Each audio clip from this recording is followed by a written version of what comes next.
La pollution de l'air et ses conséquences sur notre santé. Comment agir? Hugo a 30 ans. Il habite dans une grande ville. Préoccupé par la qualité de l'air qu'il respire et son effet sur sa santé, il décide d'en parler avec son amie Elsa, chercheuse en santé-environnement au centre Léon Bérard. Elsa rassure Hugo.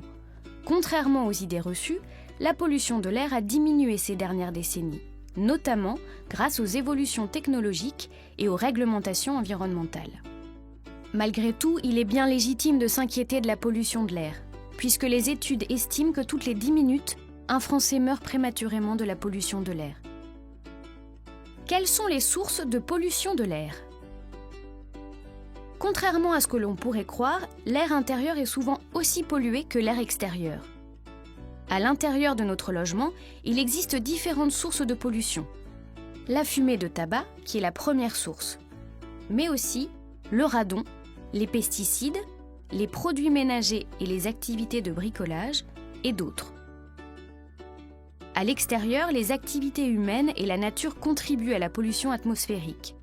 Le trafic automobile, qui est la première source, mais aussi le transport, les activités industrielles, l'agriculture, le chauffage au feu de bois et d'autres. Les principaux polluants à l'extérieur sont les particules fines, l'ozone et le dioxyde d'azote. Selon où on habite et où on travaille, tout le monde n'est pas exposé aux mêmes sources de pollution. La météo joue un rôle important sur les pics de pollution. Quelles sont les conséquences sur notre santé? La qualité de l'air que nous respirons peut avoir des effets sur notre santé à court terme, allergies, asthme et autres pathologies respiratoires, et à long terme, cancer et maladies cardiovasculaires. Les effets à court terme sont aujourd'hui bien connus comme l'augmentation des hospitalisations, des problèmes respiratoires et de la mortalité lors des pics de pollution.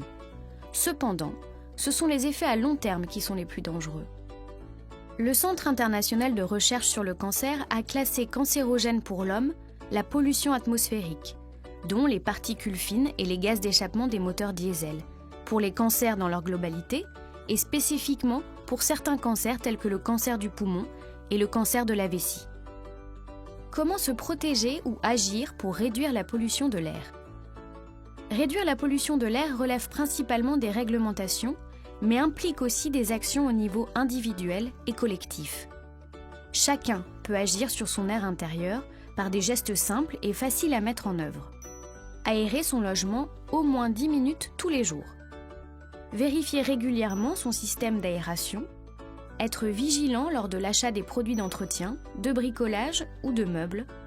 Diminuer les sources de pollution. Mais aussi pour réduire la pollution de l'air extérieur. Remplacer ses appareils de chauffage non performants, se déplacer en mode doux, entretenir son véhicule, respecter les restrictions de circulation différenciées, diminuer et valoriser ses déchets verts, soutenir les initiatives en faveur de l'environnement. Nous pouvons tous agir contre la pollution de l'air avec des gestes au quotidien pour protéger notre santé et notre environnement et continuer à baisser nos émissions.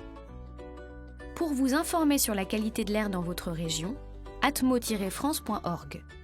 Vous pouvez également agir face à la pollution lors de vos déplacements en utilisant des applications comme Air2Go pour choisir des itinéraires moins pollués.